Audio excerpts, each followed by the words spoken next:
मैं जिस उत्तर प्रदेश से आता हूं वहां की आबादी 24 करोड़ की है और उस 24 करोड़ की आबादी में मान्यवर जब हम पढ़ते हैं ओलंपिक का मेडल, एशियाड का मेडल, कॉमनवेल्थ का मेडल और उसमें हमारे प्रदेश का नाम नहीं होता तो हमें तकलीफ होती है। टोक्यो ओलंपिक्स के बाद सम्मानित नहीं बल्कि देश भर के जितने एथलीट्स मेडल जीत कर आए थे उन सबको सम्मानित करने का काम किया तो उत्तर प्रदेश की सरकार ने योगी आदित्यनाथ जी ने करने का काम किया।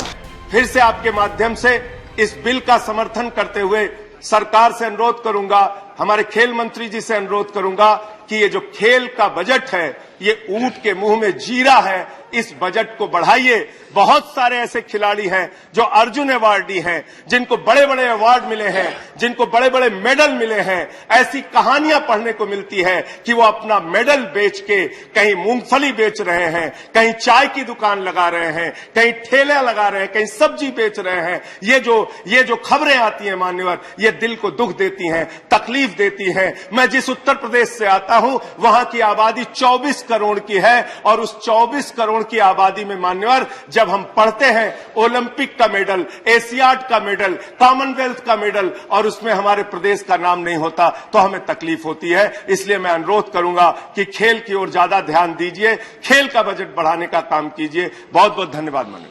One more, Minister. Sir, I didn't want you to intervene. I'll reply in detail later. But I just wanted to apprise the House because the Honorable Member right now mentioned about Uttar Pradesh. I just want to say, इस देश में केवल एक राज्य ऐसा है जिसने अपने ही राज्य के एथलीट्स को टोक्यो ओलंपिक्स के बाद सम्मानित नहीं बल्कि देश भर के जितने एथलीट्स मेडल जीत कर आए थे उन सबको सम्मानित करने का काम किया तो उत्तर प्रदेश की सरकार ने योगी आदित्यनाथ जी ने करने का काम किया। तो ये हाउस पे थोड़ा रिकॉर्ड स्ट्रेट रहे। मैं सारे बातों का उत्तर बाद में दे दूंगा, मुझे उसमें कोई चिंता संकोच नहीं है। Thank you. Shrimati PT Usha, please. और इसी में स्पोर्ट्स की आवश्यकता पड़ती है कि जब बच्चे, उनकी एनर्जी इतनी हाई होती है कि उस बच्चे को यदि आप किसी को फुटबॉल खेलने में, किसी को खो खो खेलने में, किसी को कबड्डी खेलने में, किसी को बैडमिंटन खेलने में, किसी को टेनिस खेलने में यदि आप लगा देते हैं तो बच्चे प्रतिस्पर्धा भी करते हैं, एक दूसरे से हार और जीत का जो है उनको एक सुकून होता है। हारने में भी वो दुखी होते हैं, जीतने में भी वो खुश होते हैं, लेकिन हार और जीत एक दूसरे के दुश्मनी में नहीं बदलता है।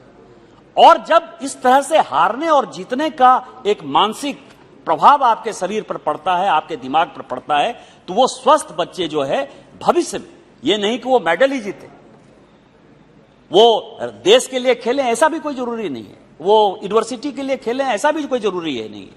लेकिन जब वो अपनी एनर्जी को फील्ड में एग्जॉस्ट करते हैं तो वो जो उनकी ताकत है वो इस देश की ताकत बनती है। और जो हम 5 ट्रिलियन 10 ट्रिलियन इकोनॉमी बनने की बात करते हैं उसमें उसकी आवश्यकता है। इस कारण से आज जो ये डिस्कशन है ये सबसे महत्वपूर्ण है सर। लेकिन जो समस्या मैं देख पा रहा हूं, देखता हूं, अखबारों के माध्यम से पढ़ता हूं, सांसद होने के नाते प्रश्न जो होते हैं या लोगों से जो जानकारी मिलती है, सबसे बड़ा सवाल जो हमारे देश में है सर कि एक तो फेडरेशन जो है, उस फेडरेशन का जो खेल है वो सरकार के सीमा से बाहर है। फेडरेशन पर सरकार का कोई कंट्रोल नहीं।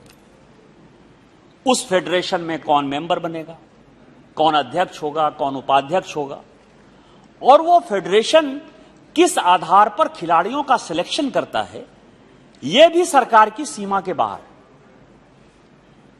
उनका फाइनेंस कहां से आता है, उनका मैनेजमेंट कैसे होता है, और सरकार जो है, मुझे जितना समझ में आता है, मंत्री जी यहां बैठे हुए हैं, मंत्री जी जवाब देते हुए मुझे इसके बारे में ज्ञान देंगे, बताएंगे। ये जो सिचुएशन है इसमें कई एक बार प्रयास हुए, क्योंकि हम छोटे जगह से आते हैं सर, ऐसे जगह से आते हैं जहां की बच्चों को कोई बहुत सुविधा नहीं है, अमीर बाप के बच्चे नहीं हैं। चाहे क्रिकेट का सवाल हो, महेंद्र सिंह धोनी से लेके जितने सचिन तेंदुलकर तक की यदि बात करें तो बहुत छोटे छोटे घर परिवार से जो है वो लोग निकले और देश के लिए जो है उन्होंने काम किया।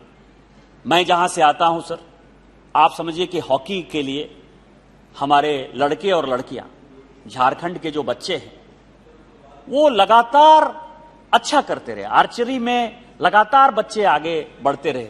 लेकिन कई एक बार खबर आती है, क्योंकि फिर ये बातें होंगी कि एक फेडरेशन करता है और एक स्टेट का सब्जेक्ट। दो बातें हमेशा इस पार्लियामेंट में होती हैं कि आप जो बातें कह रहे हैं वो फेडरेशन का सवाल है, या आप जो बातें कह रहे हैं वो स्पोर्ट्स जो है वो स्टेट का सब्जेक्ट है।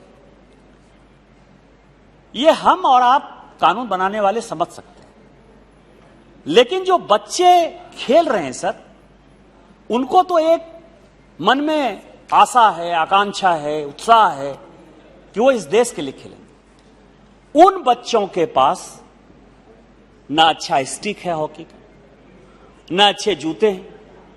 जो रांची, जो हमारे झारखंड से जो खबरें आती रहती हैं, स्टेट जो है, हरियाणा जैसा स्टेट तो बहुत काम करता है, गुजरात जैसा स्टेट तो बहुत काम करता है, उसके पास पैसे हैं, वो दे रहा है। लेकिन हमारा जैसा राज्य जो है, वो यदि बच्चों को नहीं दे रहा है, तो वो जो टैलेंट है, उस टैलेंट के लिए इवन जो स्पोर्ट्स अथॉरिटी ऑफ इंडिया के जो कई एक ऑर्गेनाइजेशन है हमारे यहां, हजारीबाग में है और एक आध जगह जो है, और हॉकी के इंस्टीट्यूट इन्होंने बना रखे हैं, उसके अलावा टैलेंट को कैसे अपने साथ रखें, उनको हम कैसे सुविधा दें, ये झारखंड जैसे राज्य में नहीं।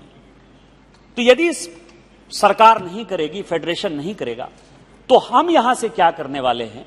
यदि इसका जवाब मिलेगा तो मुझे लगता है कि उन बच्चों के लिए हम बहुत बेनिफिशियल होंगे। दूसरा सवाल यह है कि भारत सरकार के पास कितना बजट है। बजट हमने बढ़ाया है। 2014 तक तो स्पोर्ट्स मिनिस्ट्री का मतलब होता था कि 100 करोड़, 150 करोड़, 200 करोड़। इसके बाद जो है स्पोर्ट्स और यूथ मिनिस्ट्री का तो कोई मतलब ही नहीं था। इवन यूथ हॉस्टल जैसे जो ऑर्गेनाइजेशन थे सर, चाणक्यपुरी में है, इस पे भी केवल लिखा रहता है कि भारत सरकार से जो है वो मदद से ये बना हुआ है, लेकिन यूथ हॉस्टल का जो पोजीशनिंग है, या जो उसका रख रखाव है, या उसका जो मैनेजमेंट है, उसमें भी मिनिस्ट्री ऑफ यूथ का जो है कोई लेना देना नहीं। तो दोनों को यदि आप जोड़ेंगे तो केंद्र सरकार जो सपोर्ट बेस क्रिएट करती है फेडरेशन के, केंद्र सरकार जो सपोर्ट बेस क्रिएट करती है कि ओलंपिक में तैयारी करने के लिए किस तरह से हम इक्विपमेंट दें, किस तरह से सुविधा दें, जो बच्चे आगे बढ़े। कॉमनवेल्थ के लिए जो बच्चे जाएंगे उनको कैसे, क्योंकि हमको लगता है कि प्रत्येक 4-4 साल पे खेल होता है सर, लेकिन सबका जो कैलेंडर है वो लगभग हमको लगता है कि साल 2 साल में कोई ना कोई अच्छा खेल, एशियन गेम आ जाता है, कॉमनवेल्थ गेम आ जाता है, ओलंपिक आ जाता है और वर्ल्ड कप आ जाता है। तो ये चारों गेम यदि आप देख लेंगे, और उसके बाद नेशनल गेम है, नेशनल गेम में स्टेट जो है पार्टिसिपेट करता है, उसके नीचे फिर यूनिवर्सिटी का है।